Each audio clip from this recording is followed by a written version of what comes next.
Good morning. I'm walking a mile with Rhonda Gallant-Morari. Hey, Rhonda, how you doing? I am good. How are you, Joe? Well, I'm going to pretend I'm really really good. Okay, let's all pretend. So we're going to talk about your latest project, which is very cool. Love After All, and I want to start it off by referring to a conversation that we had earlier, which was that you didn't really feel like you wanted to do a love CD or love songs. I mean, there's something you had a bit of a thing about love songs, and then you looked back at the material and you sort of went, you know what? They are love songs. Yeah, they are in one fashion or another, And I never really thought I wrote a lot of love songs, but then I start looking back, and it's not just a romantic love, but it's love of the land. It's talking about relationships, so love of children, the environment. So it can be jaded love. It can be yeah, past love. It could be love for a past relative or something like that. So I guess I do write love songs. Yeah, and it's a great title. It's a great title. I mean, it can be interpreted in so many ways. Yeah, thank Yeah, you. Yeah. it's a great title. So you know what I think. I mean, this is just my opinion. Not that it has any particular meaning, but I think you have two hits on your collection. Ooh. I think you have two what would be called hits, but Oh, but I don't think that hits are necessarily why you do this. But let's talk about those two first of all. I think that Love After All. Sorry, that's the name of the CD. I think that yeah. can't count on you and Break Even. I think those are two amazing songs. They're just Oh, thank you. I think those are songs that would get a lot of traction in big radio stations. So let's talk about Can't Count on You. Mm. Well, that one was supposed to originally be a single. I recorded that back in, I believe, 2023. I mean, this album has wasn't supposed to happen, first of all, but I had this single, "Can't Count on You," and I really liked it. It was kind of a song about people's lack of commitment, right? People say, "Oh yeah, I'll do this. I'll be there. I'll do this," and in the end, they're not there for you. And my daughter and I were talking about that, and she was finding that with people as well. And we don't know if it was because of COVID or what it was, but it. I just felt the need to write this song. So I went into the studio at Cosmic Pad Studios with Ross Nikifor, a great producer, Yeah, I want to talk about. musician in his own right, too. I mean, Yeah, he's an award winning TV and film I want to. producer and I want to just a talk great about. I guy. want to Yeah. talk about the production as a kind of a separate topic, as Yeah. well. Yeah. So can't count on you. So I mean, again, people are looking for, they're looking for typically love songs, and so you people imagine that you're talking about your husband or your partner or your da da da da. But you have this in it's for numerous relationships, right? Absolutely. You can, it's choose your own ending kind of a thing, a story. It's true about so many relationships, right? Where, you just can't rely on people. And I mean, that's why sometimes marriages end and all kinds of things, friendships will end. Yeah, and So, it's yeah, sometimes just the littlest thing, right? yeah, exactly. Which and again that becomes part and parcel of the whole nature of the relationship. Was is if the other person didn't think it was important and you do, you Mhm. sort of go, well, okay, I guess I shouldn't have relied on you in the first place. Yeah, exactly. It's those relationships that are very, very obviously one-sided. And I think it's healthy to recognize those relationships and then, walk away from them or, change, go on a different path. And that's basically, what the song is about. It's kind of an empowerment song, I would think, that, I'm going to choose a better path. So One that, yeah, yeah. stylistically, I mean, I would put it in the R&B, bin. Mm. Would Oh, or really? maybe rock R&B. I don't know. Where would you put it? Well, it's got kind of a bluesy, jazzy tone. I don't know, Yeah, that's why I maybe said more of a R&B. blues. R&B Eh, is but R&B yeah. is kind of badly defined, right? Rhythm Yeah, and all these blues. genres, I can't. People ask, and I don't know. Yeah, yeah. But I love your the handling of your lyrics. I just want to love you and the way you phrase things. Your voice, of course, once when people hear the songs, they're going to know what we're talking about. But Hmm. you have you have a wonderful voice, and you have Thank you. a voice that is very very sweet without trying to be sweet. Oh. You Wow, know, thank like, you. yeah, like sometimes people, oh, I really have to sound this way in order to be successful. But your voice is your voice, and you let it Oh, loose, thank you. and it's a wonderful voice, and it works so Thank you. great in that song. Now, the other Thank you. song, that break even, and again, inflection and tone and so on, carry the day when we're singing and or talking. So, where did break even come from? Yeah. Okay, this is time for true confessions. But my my husband and I have been married a long time, and we still have the occasional, arguments. Can I say, or No, fights? no. And this song, honestly, it's quite funny. We were having an argument about something. It got kind of heated, and we both lost the plot. And then it went on and on, and finally he was in the car, and he just turned to me, he said, I don't need to win here, I just need to break even. Wow. I just want to break even. And then I thought, oh, now that is a line I'm going to use in a song. So like I said, the fight was over, and the song soon took shape after that. Yeah, so Yeah, yeah. yeah, Uh, yeah, I have to give him credit for the inspiration for that song and that line. Now, I've heard you perform that song numerous times, in public, and I think you have always talked a little bit about the genesis of the idea, which was, from Jeff. Yeah, And yeah. how does he feel about it when he's around and you do that? Like, can you now? So is it so distant now that it's he doesn't What? mind? He doesn't mind that you refer to it and that you tell people that it's based on our own personal experience. Oh yeah, he doesn't mind at all. I mean, Yeah. so many of my songs are personal. So yeah, he just he knows I'm kind of an open book. So no, he's absolutely fine with that. In fact, I think he's kind of proud of that line, to No, be honest. yeah, yeah, yeah, yeah. It's kind of like a badge, right? Yeah, yeah, but we, yeah, well, no. So it worked out really well, and he really loves the song. So we're happy. Yeah, so you mentioned that a lot of your songs are based on your own personal experience, and I yeah. and I think a lot of the time, listeners assume that all songs are based on individuals' personal experiences, right? Hmm. And that isn't necessarily so.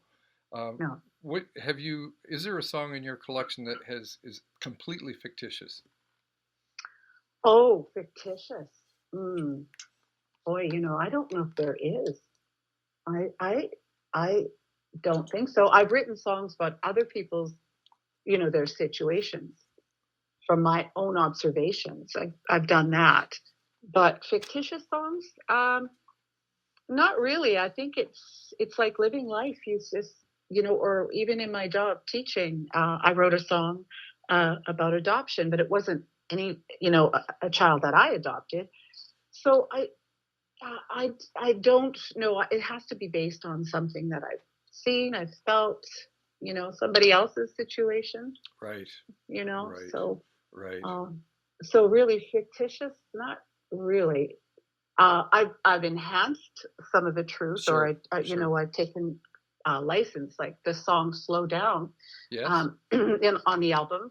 It's about my first time having any kind of alcohol. It was with my grandmother, and it was the circumstances weren't the greatest, but I changed some of the events because it just worked better that way. But it's based really on a kernel of truth for sure. It's funny. I thought that song was about you having alcohol, but maybe with your first serious boyfriend encounter. Yeah, yeah. No, it was with my grandmother. Yeah, yeah. Yeah. What a better way to have, your first taste of alcohol is with She a corrupted grandmother. you. She corrupted you. Yes, absolutely. And it was beer.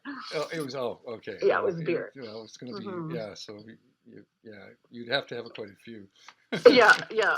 But it was very young when I had my first taste of it. So, So maybe I just move on now in terms of hmm. broader topics around what the underpinning of your material. I mean, of course, we always get, there's a catalyst for writing a song. Yeah. So I've just had knee surgery, and just this is just another one of those little things that gets in the road. And I sketched out a song around that, and I think that's a lot of what a lot of songwriters do. But Hmm. there's a theme. At least I think there's some kind of a thematic underpinning in your music. But I certainly don't want to assume that. And I hesitate to use these words too. But some of it is spiritual, some of it is religious, and I know that nature plays a big role. And Hmm. I'm wondering how you differentiate, or if you differentiate with those things. And I guess Hmm. maybe the hard to hold, song. Oh Um, yeah. I mean that one seemed to me to speak about religious encounters, religious experiences. Hmm. Am I wrong? Am I out in left field here? No, you're not. You're not, because of some of the lyrics, the words that I use, like grace and that sort of thing. I I have to say that I think it's a connection. It's an homage to nature, really, and how I feel for so many people who aren't religious. Nature can be that for them, and I I certainly feel that's more and more for me as well.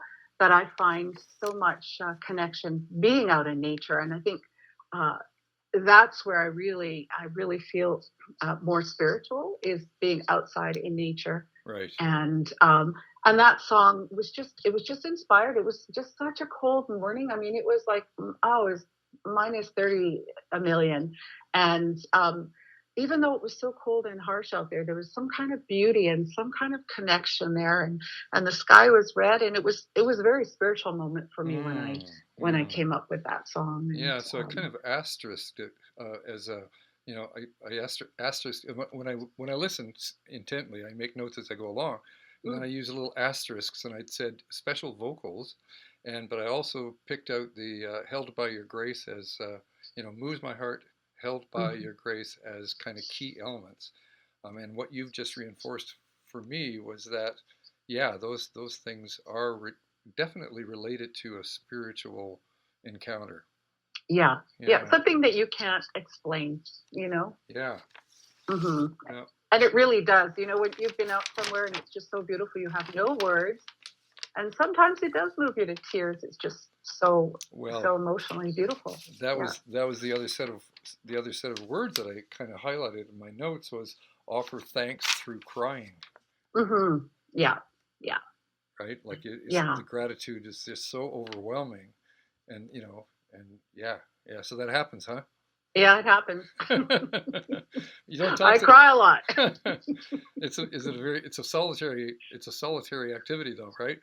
Yeah, yes, it is. And someone once told me that I had the gift of tears. I'm going, oh, The great. gift of tears. Well, thank you for Yeah. that gift. Yeah, really. Yeah, There goes the mascara. society just does not have a very good approach towards tears.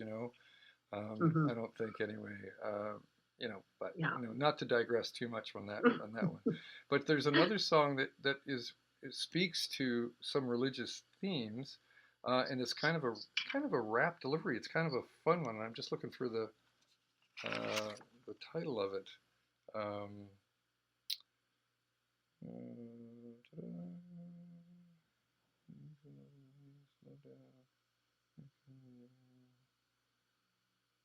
it's kind of where you start off talking. Oh, my ex. My ex, yeah, that's it. Yeah, yeah. I was so surprised that's on the album. To be honest, You're I'm in a 100 days of songwriting group. It's a kind of an international songwriting group, and every now and then we have a fellow Shane Adams, who's with Berkeley.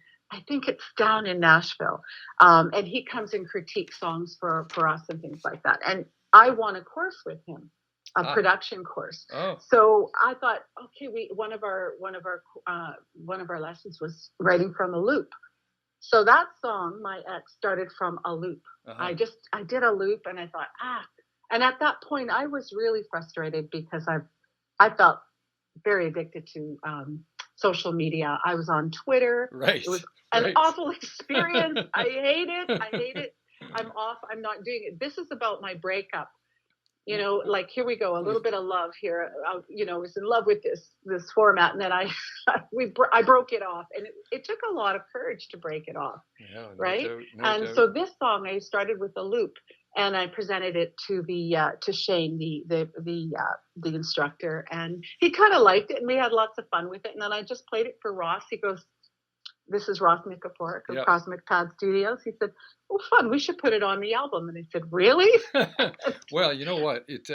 I was knocked out by it because the note that I made was that that represents such a contrast in styles for you, Yeah. right? I mean, we talked about R&B or blues, and this, whether it's rap or not, who cares? But it's Hmm. very definitely a contrast in the other material. It's there, and yet it's powerful. It's very powerful. Yeah, yeah. Well, it was so much fun, really was, to try to write a song from a loop, and then just because we have to be careful with copyright and things like Yes, that, yes, Ross is so talented. He was able to kind of recreate what I had done originally, I see. and stay true to the song. But Nice, it was a lot nice. of fun, and I think a lot of people can actually relate to a song like that. I agree. I agree. Hmm. Yeah, yeah, for sure. Yeah, Um, yeah. so okay, so you've mentioned Ross a couple of times, and I want to just make a comment and then clarify maybe a couple of things. Sure. But this was definitely a multi-tracking process where you had your bed tracks, like your rhythm, bass, and drums, and then you did your vocals and breakaway instruments on top of hmm that. Is that kind of how it went, or? Yes, it did. There were a couple of pieces where I sent the piano. I think there are a couple of songs that I'm actually doing the piano on it. But basically, that was it. We'd have bed tracks, and we had Glenn Enns on drums, and Gent Laird. He did the bass and upright bass, and then we'd get those down, and then we got Rich McFarlane from Prince Albert to do the guitars, and it was done remotely. And he gave us lovely tracks to so that Ross could use and He did those tracks. He pull the did. ones that Huh. really gave really enriched the song. So So he did those remotely, eh?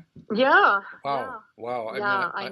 I have I to know. say, I do know Glenn Innes, and I know Ross by reputation and his material, and the guy that I play with plays, with Ross as well. Hmm. So I do Yes, know Tim. Ross, and Yeah, he's like, Saskatoon's producer guy, right? And yeah, awards, it's just huge, huge respect from every corner for him, and it's obvious, and it definitely shows up in this collection of recordings. Um, yeah. but I always hate to center out anybody in particular, but I have to say, Rich McFarlane's guitar work was like, wow, who is that? And Yeah. yeah, yeah, he was, and the fact that it was overdubbed and multi-tracked, and that it was remote. I mean, his timing. I know this is Ross as well. I mean, the timing of Hmm. the entry points, but wow, that is so impressive. And Barry Redford came in on. My note was horn. Yeah, yeah. Trumpet for Simple Pleasures. I Yeah, just love that song, and yeah, I remember he came into the studio, and he just he heard the song, he liked it, he really liked it, and he added some trumpet lines, and then Ross put it together, and I just it to it me it's works. just icing on the cake, you Yes. know? Well, Yeah. it's also like the cello, and that's another comment from my point of view, just in terms of contrast in style, right? So Mm. here we are with some blues, rhythm and blues, and all of a sudden there's a cello that shows up Hmm. on this Yeah, album. Carmen Rabuka Yes, played cello, came in to do it's Hard to beautiful. Hold. Yeah. Yeah, so beautiful and so powerful, and so it speaks to your. And I know that you're not sharing a producer credit on this. You've said that Ross is the producer. Is that, Yes. yeah? Yeah. So Yeah. I mean, I mean, I had ideas, right, and we right, shared that, but right. he's just got such good musical intuition. Yeah, Yeah, yeah. we often think quite similarly. So Similarly, yeah, well, it's obvious that there's a fusion of creative energy for sure. yeah, Yeah, yeah. yeah. And Well, he's such a great musician in his own right. Like his piano on Simple Pleasures, and just where he's added his keys and right. percussion, and yeah, so it So just worked really well. we're coming up to our 20-minute mark. Hmm. And just one other comment, and then I wanted to give you a chance to say something about the album, how you feel about it, and so on. But I know that, and again, this is from hearing you play live numerous times, but you have this entry point with your piano work, and a lot of the times, it seems to me that your piano work it defines the sort of the biggest context of the sort of musical expression. And your piano hooks are really lovely. I mean, like, Oh, and thank I you. guess that's, I mean, what do I know, right? I'm Oh, just come another, on. I'm You just are a another fine listener. musician. And coming from you, I really appreciate that. But it sets up the song almost immediately. And so when I say that you have two hits, both of those two hits, I believe, are largely dependent on your piano work. Ah, yeah. Well, they're all. I write a song with a piano. I just can't write it without a piano in front of me. So Right, right. yeah, yeah. But But I did try to write it. Slow Down is the only song I wrote. It's more of a rocky song, and that was with guitar. right, Very simple chords, but I right, will not try to play the guitar. right. You Uh, know. Yeah. but I mean, Can't Count on You and Break Even. They both have pretty strong piano Yes. Yeah. hooks, right? Yeah. So and They do. yeah, Yeah. so wow, Yeah. Rhonda, how great. Well, I mean, tell me what you want to say about your work in this project. Well, I'm just so thankful for the people that we have in this province. This album took me almost 3 years to do, at least 2.5. I wasn't going to do this, but I was just going to release singles. That seems to be the way things are going now. But I think I do have an album here, a full album, and I'm really proud of how it turned out. We have a bonus track, "Let's Go Outside" remix. We put on the physical CD. I like the variety of the album, and I like the production on it. And Trevor Case did the mastering on this as well. So I'm really grateful that we have such wonderful local Saskatchewan people here to help bring forward. I think it's a very nice product, and so I have to thank Ross for getting the musicians to play on Yeah, it, and yeah, then yeah. I've had the graphic artist, I've had Sask Media, and then I've had Boca Media do the photos. So it's a Saskatchewan project Yeah, through and yeah, through. So I'm really proud of that. yeah. Yeah. So now, are you? And this, I guess, we're probably going to have to go after this, Rhonda. Hmm. Um, so do you? I know that you're gigging, but are Hmm. you going to tour this CD? You're gonna take it out on a tour of any kind, or is that a Well, plan? Or yeah, I would like to. I'm trying to get more gigs. I've got a few more in Regina, 3 more coming up fairly soon, and hopefully I'll have something locally. Fairly soon. We're trying to organize something locally to promote the album a little bit more. I've got lots going on in the background, so it's kind of hard to yeah, find that yeah, time. yeah. Tell me about But yeah, it. yeah. So hopefully later this year we're going to have some kind of a I don't know if we'd call it a CD launch because it's out there, but Yes. just a celebration. Yeah, oh, that's a good Um, word. That's a yeah, good word. a CD celebration. Yeah. Well, Rhonda, this collection of material deserves to be celebrated. It's really wonderful. Oh, thank you so And much, Joe. I you know, really appreciate it. I'm not the kind of guy who blows sunshine, So congratulations, and Oh, thank you. Yeah. you deserve to feel good about it. And Well, thank you. yeah, Yeah. yeah.